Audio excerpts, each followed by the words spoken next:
warahmatullahi wabarakatuh.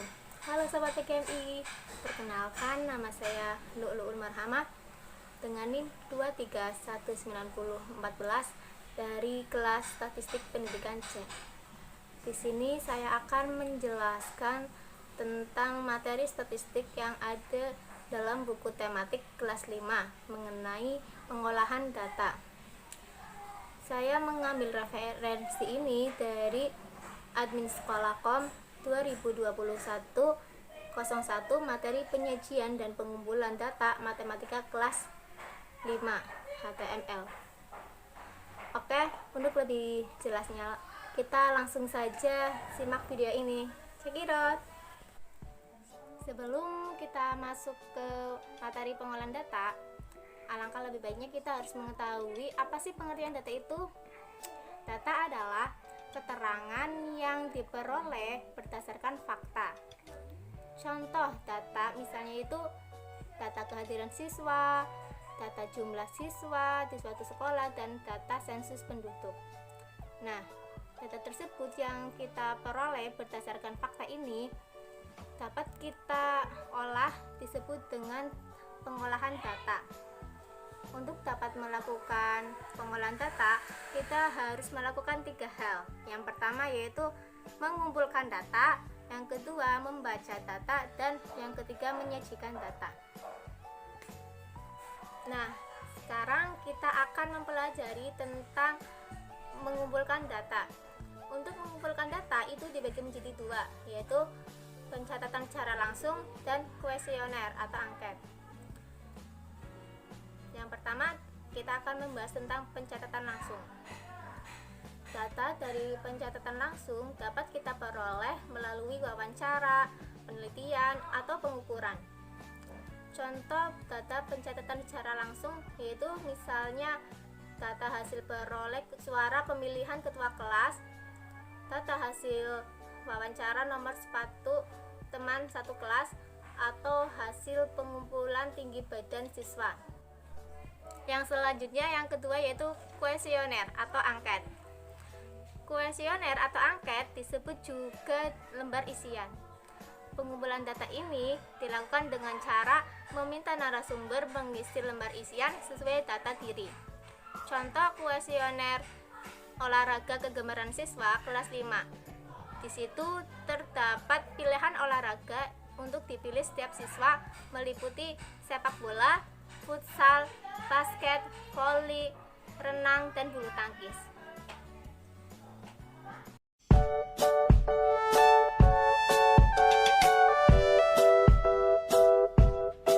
Sekarang kita akan mempelajari tentang cara membaca data dan menyajikan data. Untuk cara membaca data dan menyajikan data itu ada 5, yaitu data dalam bentuk tabel, dalam bentuk gambar, diagram batang, diagram garis, dan diagram lingkaran.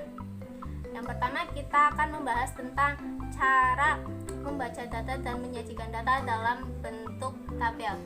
Di sini terdapat contoh tabel jumlah produksi sampah beberapa kota tahun 2017. Nah, untuk cara membaca data itu kota A memproduksi sampah sebanyak 400 ton. Kota B memproduksi sampah sebanyak 250 ton.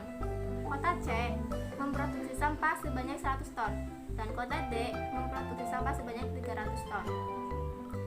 Kita bisa amati tabel ini. Untuk kota yang memproduksi sampah yang paling banyak yaitu kota A sebanyak 400 ton. Dan kota yang memproduksi sampah yang paling sedikit yaitu kota C sebanyak 100 ton. Jadi total keseluruhan produksi sampah kota A sampai D itu ada 1050 ton. Kenapa 1050 ton? Hasil 1050 ton itu kita ambil dari penjumlahan dari kota A sampai D, yaitu caranya hanya menjumlahkan atau ditambah, yaitu 400 ditambah 250 ditambah 100 ditambah 300 dengan jumlahnya itu 150 ton. Dalam diagram ini, di dalam data ini ada jenis pekerjaan orang tua dan banyaknya siswa. jenis pekerjaan orang tua itu ada PNS, pegawai swasta, dan wirausaha. Dan banyaknya siswa PNS itu ada 4, pegawai swasta itu ada 2, dan wirausaha itu ada 3. Dengan keterangan satu gambar mewakili 2 siswa. Nah, untuk informasi yang dapat kita peroleh dari diagram ini yaitu orang tua siswa yang bekerja sebagai PNS itu ada 4. Dari gambar keempat ini kita kalikan dengan gambar ini, gambar yang ada di keterangan, yaitu satu gambar mewakili 2 siswa. Jadi hasilnya itu ada 8. Sedangkan orang tua siswa yang bekerja sebagai pegawai swasta itu ada 4 orang. Orang tua siswa yang bekerja sebagai wirausahaan itu ada 6 orang. Jadi kita dapat mengamati tabel ini bahwa orang tua siswa yang bekerja yang paling banyak itu bekerja sebagai PNS, yaitu sebanyak 8 orang. Saya akan menjelaskan tentang diagram. Sebelum saya menjelaskan tentang diagram, saya akan menjelaskan bagaimana cara penggunaan papan diagram. Saya akan menyampaikan komponen-komponen yang ada dalam padi tersebut. Yaitu yang pertama adalah penggaris. Penggaris ini sebagai sumbu Y. Di sebelah penggaris ada diagram batang. Nanti jika soalnya sudah diketahui, maka kita akan bisa menarik pita yang di bawah sesuai data yang kita peroleh. Contoh, kita bisa menariknya ke atas sesuai data yang kita peroleh. Seperti ini ya. Kita bisa menariknya ke atas yang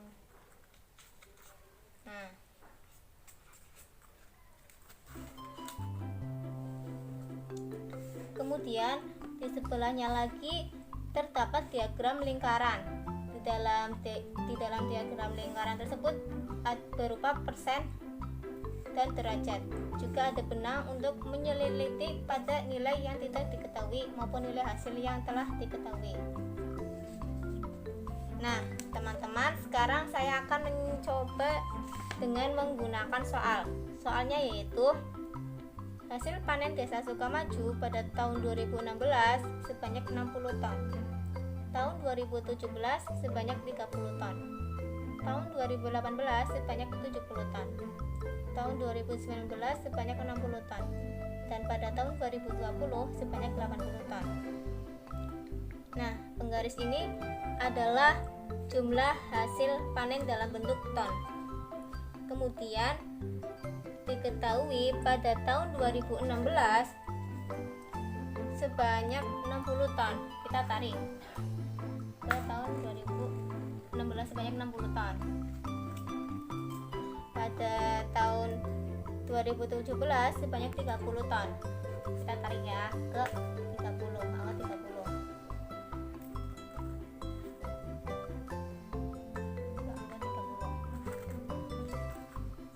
Pada tahun 2000, tadi ini 2017.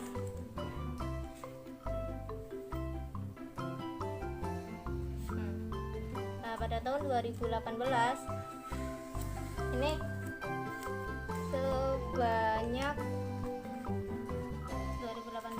ini sebanyak 70 ton. Kita tarik ke 70.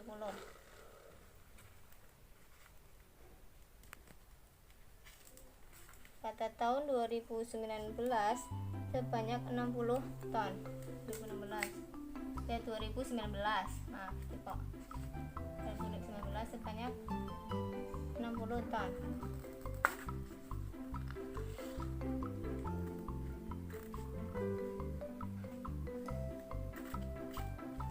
Pada tahun 2020 sebanyak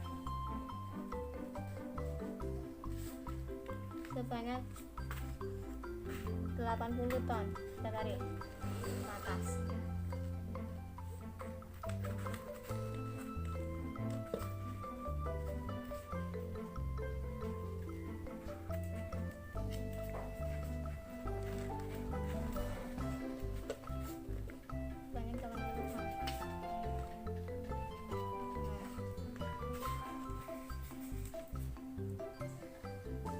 Selanjutnya kita akan melakukan diagram garis. Kita mulai garisnya itu dari 0. Mulai dari 0. Nanti selanjutnya kita ke angka 60 pada tahun 2016.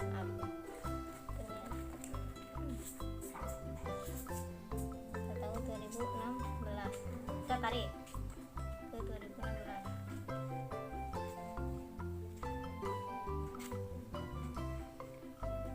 Terus ke 2017 yaitu 30 tahun. Kita tarik ke angka 30.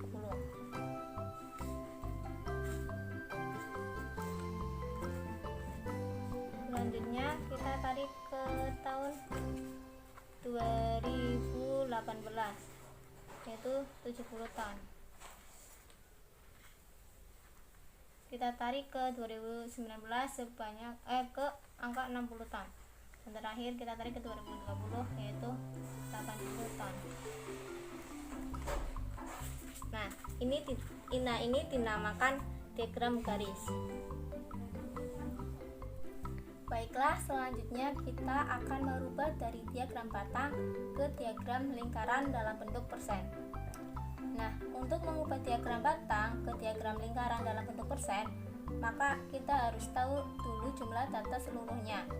Yang pertama tadi, yaitu 60 ditambah 30 ditambah 70 ditambah 60 ditambah 80 hasilnya itu 300. Nah, untuk mengubah ke bentuk persen, maka setiap data yang ini yang 60 dibagi 300 dikali 100 begitu seterusnya. Ya, kita langsung saja ke soal yang pertama, yaitu 60 dibagi 300 dikali 100 sama dengan 20. Kita tancapkan paku di gambar diagram ini, yaitu tadi 20%. Tancapkan paku di gambar ini, lalu dililiti dengan benang.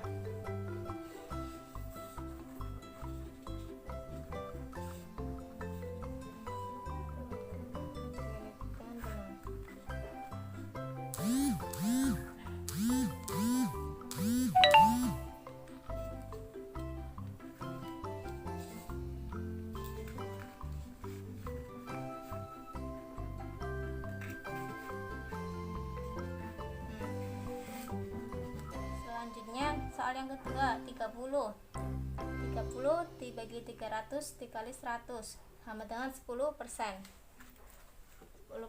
Kita tancapkan ke 10 dan kita ikat lagi dengan benang.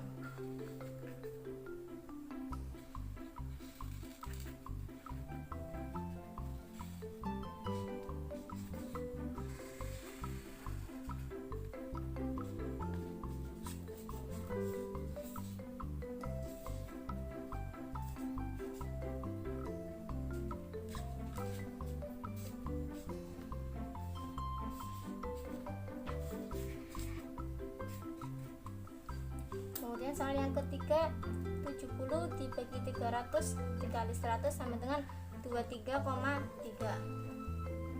Tancapkan 23,3 di sini ya. 23,3. Ikat lagi.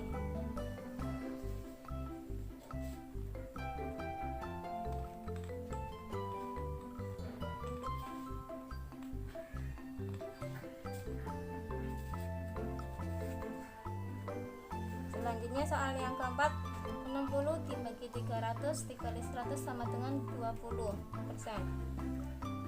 Sama di 20, jadi nggak usah kita kasih paku, tapi langsung saja diikat dengan benang 20%.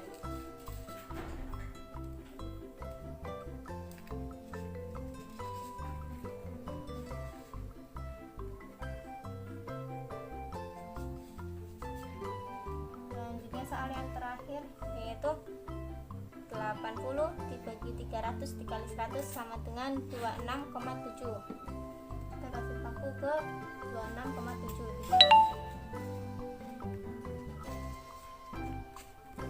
di sini.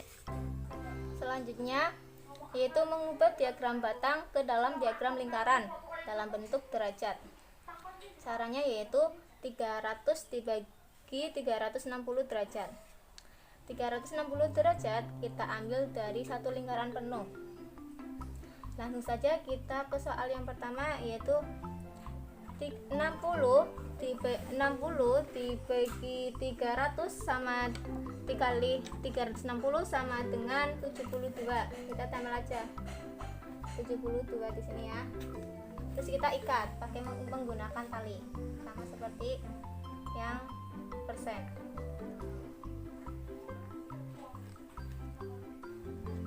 Selanjutnya soal yang kedua, 30 dibagi 300, 30 ini dibagi 300 dikali 360 derajat sama dengan 36 derajat.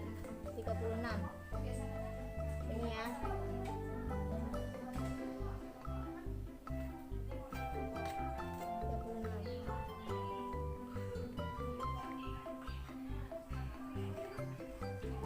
Selanjutnya yang ketiga, 70 ini 70 dibagi 300 dikali 360 sama dengan 84 di sini.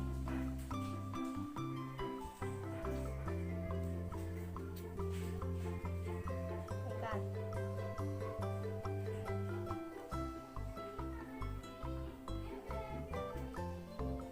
Selanjutnya yang keempat, 60 ini kan 60 dibagi 300 dikali 360 yaitu 72. 72 itu sama dengan yang nomor bersama. Jadi kita masuk ke sini, ikat sini.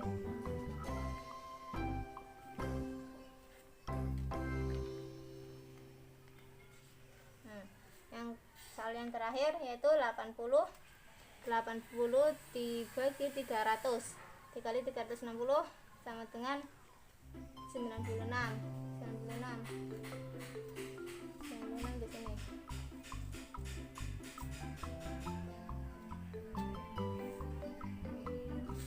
Oke, maaf di sini.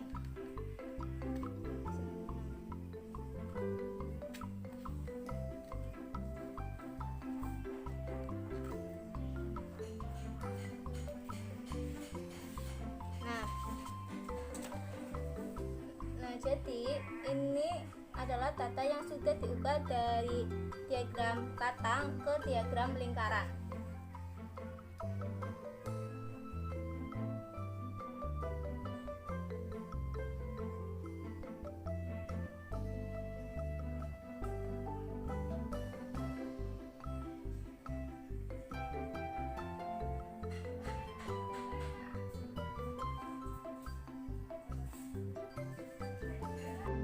Mungkin itu saja yang bisa saya sampaikan, kurang lebihnya mohon maaf.